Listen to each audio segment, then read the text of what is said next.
चुनाव से आई ये तस्वीरें सिर्फ एक अस्पताल की बदहाली नहीं दिखाती, बल्कि सिस्टम की नाकामी का आईना है। एक तरफ सरकार बड़े बड़े दावे करती है, बेहतर स्वास्थ्य सेवाएं, मॉडल अस्पताल, लेकिन जमीन पर हकीकत क्या है, ये नवाबगंज के एक कटेहरू गांव का सामुदायिक स्वास्थ्य केंद्र बता रहा है। ये वही जिला है जिसे ब्रजेश पाठक अपनी कर्मभूमि कहते हैं। लेकिन सवाल ये है, जब अपनी ही जमीन पर हालात इतने बदहाल हैं, तो बाकी प्रदेश का क्या हाल होगा। अस्पताल में पानी नहीं, टंकी लगी है लेकिन सूखी पड़ी है। मरीज, डॉक्टर, तीमारदार सब एक एक बूंद पानी को तरस रहे हैं। बिजली का हाल और भी बेहाल है। पंखे लगे हैं लेकिन ये चलते नहीं।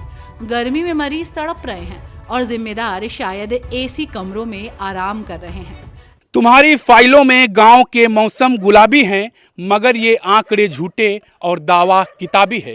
किसी शायर ने यह खूब कहा है और यह लाइनें इन दिनों जो उन्नाव के विकासखंड नवाबगंज का जो ग्राम कटेहरू है वहाँ पर एकदम फिट बैठ रहा है। हम कैमरा पर्सन से कहेंगे ज़रा वो आए हमारे साथ और हर वो चीज़ दिखाए जो हम आपको दिखाना चाहते हैं। इस वक्त हमारी मौजूदगी कटेहरू गांव के एक पीएचसी में है।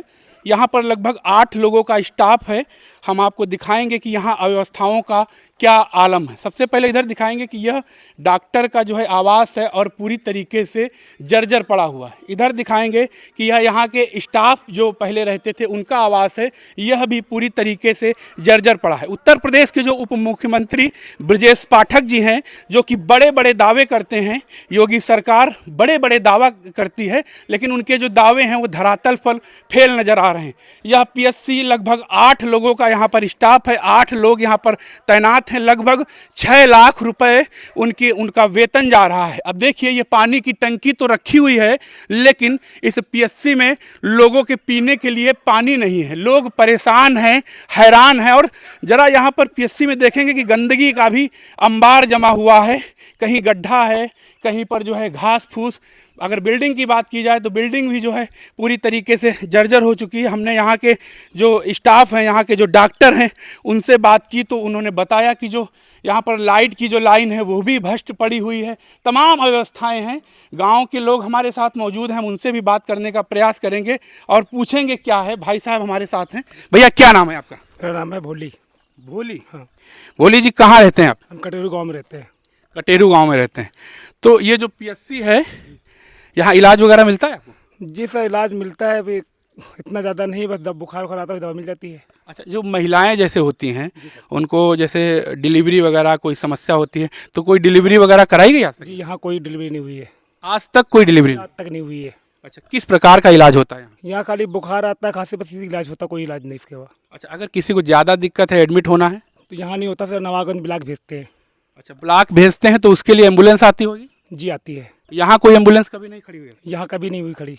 अब देखिए, 2 चीज़ें हैं। ये एक भाई साहब हैं, इनसे हमने पूछा। यहाँ पर 2 चीज़ें हैं। अगर बात की जाए तो यहाँ पर जो है जब एलटी और स्टाफ नर्स दोनों तैनात होती हैं, दोनों इतना बड़ा स्टाफ है, लेकिन आज तक यहाँ पर किसी प्रकार की कोई डिलीवरी नहीं हुई है। अब दूसरी चीज़ एक और है कि ये पीएचसी इतना बड़ा है, लगभग 8 लोगों का स्टाफ है, लगभग जो है यहाँ पर 6 लाख रुपए महीने सैलरी जा रही है, लेकिन यहाँ पर किसी भी प्रकार का जो है कोई एम्बुलेंस की व्यवस्था नहीं है। गांव की जो सड़कें हैं, गांव के जो रास्ते हैं, वो भी बेहद ख़राब हैं।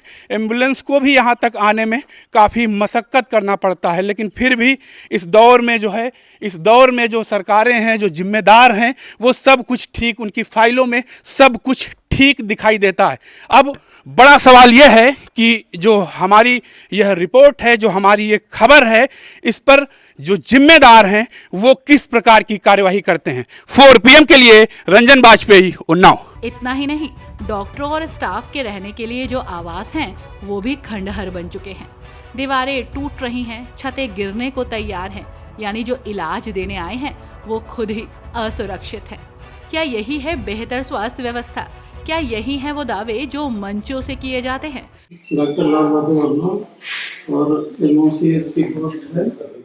आयुर्वेद विभाग से पोस्टिंग होती है, लेकिन कार्य हम लोग यहाँ पीएचसी पे करते हैं। अच्छा डॉक्टर साहब, यहाँ पीने का जो पानी है जी, उसकी क्या व्यवस्था है और लाइट की क्या व्यवस्था है? पीने के पानी के तो न तो यहाँ पे कोई हैंड पंप लगा है और ना यहाँ पे जो बोरिंग हुई थी समरसेबल था, लेकिन वो बहुत पहले से उसकी लाइन सब भ्रष्ट है, टंकी की सब टूटी पड़ी है, तो वो पानी यहाँ से नहीं मिल पा रहा। पीने के लिए हम लोग घर से लाते हैं अपना, और बाकी पड़ोस में दूसरे घर हैं, वहाँ से हाथ मुंह धोने के लिए वहाँ से मंगा लिया जाता है। तो लाइट की क्या व्यवस्था? लाइट की तो बिजली की जो लाइन है वो पूरी डैमेज पड़ी है, तो वो लाइट की यहाँ पे पूरी व्यवस्था करवानी है।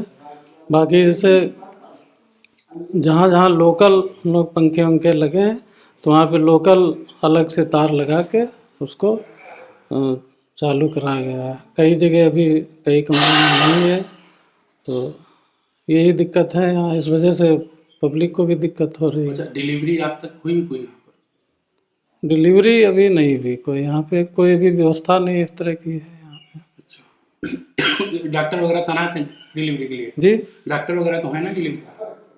यहाँ डॉक्टर, हाँ लेडीज डॉक्टर की तो पोस्टिंग है यहाँ पे।